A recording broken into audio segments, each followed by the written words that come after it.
drama za Bongo, The Art of Storytelling Made in Tanzania. Hapa ndio mahala ambapo story zinaelezewa za filamu. Na mimi ni Isama Project. Twende sawa. Kuna watu wengi sana wanatengeneza story za filamu, lakini hawajui jinsi ya kuelezea filamu. Sasa kwenye drama za Bongo tunakuonyesha jinsi ambavyo story za filamu zinatakiwa kuelezewa kwa upana zaidi. Na kwetu tunasema filamu ni maisha. Kwa hiyo ukitazama filamu ambazo zinapatikana kwenye drama za Bongo, nadhani utatuelewa. Nisiende mbali, nakupa mfano huu. Twende leo tukatazame, tukachambue, tukajue nini kimejili katika filamu ya Mpiganaji, ambayo ni filamu mpya kabisa, ni filamu nzuri sana, naamini tutaenjoy. Twende pamoja. Hivi unajisikiaje kama unaamka kwenye chumba ambacho kina kiza, mwanga wake ni hafifu, hauoni mtu yoyote, hausikii sauti yoyote, milio yote unayoisikia humu ndani inakutisha, chochote unachokiona humu ndani kinakutisha, kinakushangaza, lakini hauna wa kumuuliza. Utamuuliza nani? Hakuna mtu yoyote. Sauti unazozisikia huko nje ni milio ya risasi, ni vurugu, ni mitetemo, vishindo, ngurumo za kutisha. Au unatamani hata ujue nini kinaendelea. Unatamani hata uwe na mtu pembeni yako usikie sauti. Labda umsikie fulani, labda kuna hiki na hiki kinaendelea, lakini hakuna mtu huyo, hakuna. Na hapo ndo tunakuja sasa kwenye drama za Bongo, The Art of Storytelling Made in Tanzania. Na tunakuletea hii kitu kwa sababu ili upate kuja kutazama kwamba tunaye huyo mpiganaji. Mpiganaji ni nani? Mpiganaji ni nini? Kila mtu anaweza akawa na picha tofauti kuhusiana na mpiganaji. Kila mtu anaweza akawa na hadithi tofauti kuhusiana na mpiganaji. Lakini drama za Bongo kwenye swala la mpiganaji kinaelezewa kitu tofauti kabisa. Naomba twende tutazame wote, tuchambue wote hatua kwa hatua ili tuweze kuelewa huyu mpiganaji alikuwa anazungumziwaje kwenye hili sakata.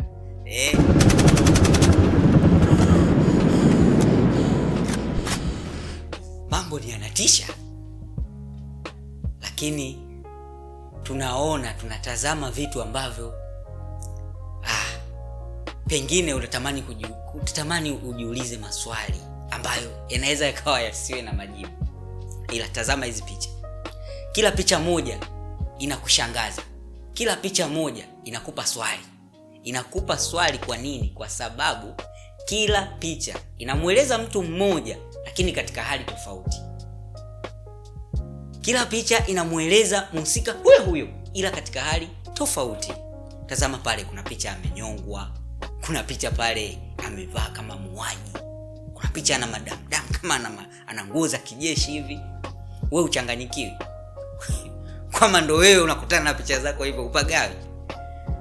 Na hapo tumetoka kuona mshikaji wakati amelala usingizini anaota ndoto za ajabu, ndoto ambazo zinapelekea usingizi wenyewe kukata. Sasa basi tutoke huko kwenye kukata kwa usingizi, tutoke kwenye zile picha ambazo zinatisha, hata yeye mwenyewe hajui maana yake ni nini, anajaribu kutafakari. Na hii inaonyesha wazi mshikaji kwa jinsi anavyoonekana hana kumbukumbu ya tukio lolote la nyuma lililotokea kwenye maisha yake. Sasa mimi na wewe, hebu tujiulize, pale chumbani atakuwa amewekwa na nani? Na hilo sio swali langu mimi peke yangu. Ukitazama hata yule mhusika mwenyewe anaye atakuwa anajiuliza lile swali. Kama binadamu, umelala sehemu upajui, umeingia saa ngapi hujui, umeletwa na nani hujui, na huko peke yako katika hicho chumba Sasa ndo unaamka, unavyoamka unakutana na picha zako ziko pale zimezagaa katika chumba, na kila picha inakuonyesha wewe katika moment tofauti ama katika hali tofauti ambazo hujui ulizipitia lini hizo hali zote. Katika hicho kitu lini ulipitia hizo hali hujui. Mpiganaji ni zaidi ya hadithi ya kutazamwa. Mpiganaji ni zaidi ya story ya kusimuliwa. Kama bado hujatazama, tuendelee kutazama wote hapa, alafu nitakupa kimoja ambacho wewe umekimisi kwenye Mpiganaji. Hii ni Mpiganaji.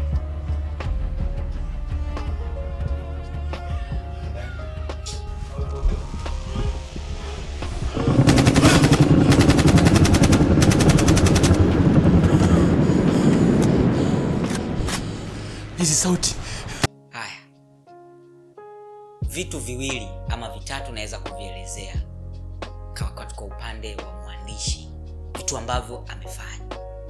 Kwa nini mwandishi amemweka mtu mmoja katika eneo moja ndani ya dakika 10?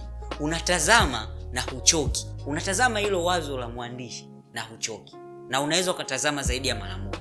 Yaani ukatazama tena. Kwa sababu mwandishi amegusa zaidi akili ya mtu, nafsi ya mtu. Kwa sababu mara nyingi matukio mengi ambayo binadamu yanamkwaza yanatokana na nafsi yake mwenyewe. Tumeona mwandishi jinsi ambavyo amewezaje kumdesign karakta wake kwenye hilo eneo akafiti, tukaweza kumwangalia ndani ya dakika 10. Huu ni uwezo mkubwa sana wa kiuandishi ambao mwandishi ameuonyesha. Pongezi ziende kwake Bwana Alpha Doni Msena. Amefanya kitu kizuri. The best scriptwriter ever seen. Lakini pia nikienda upande wa production, naenda kuangalia wapigaji wa picture, shots, jinsi ambavyo zilikuwa zina flow au jinsi ambavyo zinaelezea story, jinsi ambavyo shots zimejaribu kutuelezea hadithi kwa ujumla wake. Kuna muda ulikuwa unaona kama picha inacheza hivi, kama ina focus hivi, kama watu waoni vizuri hivi. Nikwambie tu kwamba ule ni mtindo wa usimuliaji hadithi, kwa sababu tulikuwa tunaongelea saikolojia chochari. Yule mtu mhusika alikuwa anapitia mateso ya kisaikolojia ambayo kwenye maisha yake, vile vitu ambavyo amepitia kwenye maisha yake, na kwa sababu hana kumbukumbu anayokumbuka kwenye nini ambacho kilitokea kwenye maisha yake. Kwa ile hali inamtesa, anaweza kajiona anapambana na kitu, lakini kumbe anapambana na nafsi yake mwenyewe. Anaweza kaona anatokewa na kitu, lakini kumbe ni akili yake tu ndo imewaza hivyo kulingana na jinsi ambavyo yale matatizo ambayo anayapitia. Kwa hiyo shot za cinematography zimejaribu kutuonyesha mkanganyiko uliopo kwenye mawazo yake yeye mhusika. Ule mkanganyiko tumeweza kuona kwenye shot. Kwa hiyo shout out sana kwa DOP cinematography ambaye amepiga picha hizi, amezingatia usimuliaji.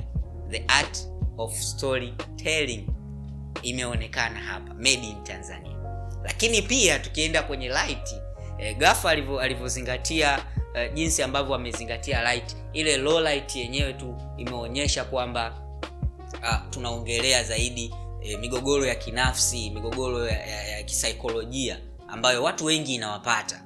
Kwa hivyo hatuhitaji kuwa na mwanga mkali sana, tutapoteza ile maana, tutapoteza ule uwepo wa hiyo psychology sehemu moja, na ukizingatia filamu ni ya sehemu moja. Kwa hivyo Gaffer alizingatia zaidi story jinsi ambavyo inasema. Kwa hiyo nikiongelea team, the set design, mazingira yalivyokuwa designed, lile ni eneo ambalo alitakiwa mhusika akiamka lazima aanze kuogopa hata yale mazingira yaanze kumtisha. Na kwa jinsi ambavyo designer alipopitia script yake, mswada wa jinsi ambavyo umeandikwa na alichoenda kukifanya, nadhani wewe mwenyewe umeona. Kama bado hujatazama filamu ya Mpiganaji, sasa hivi iko YouTube kwenye channel ya Last Scene Brand. Hata sisi kama Drama za Bongo tumekuwekea linki pale kwenye social media zetu, kwenye bio zetu. Ukipitia tu pale utakutana na linki ambayo itakupeleka moja kwa moja kwenda kuitazama filamu ya Mpiganaji. Kwa hivyo tunakukaribisha sana wewe shabiki, wewe mpenzi wa filamu, uje kutazama filamu za Mpiganaji.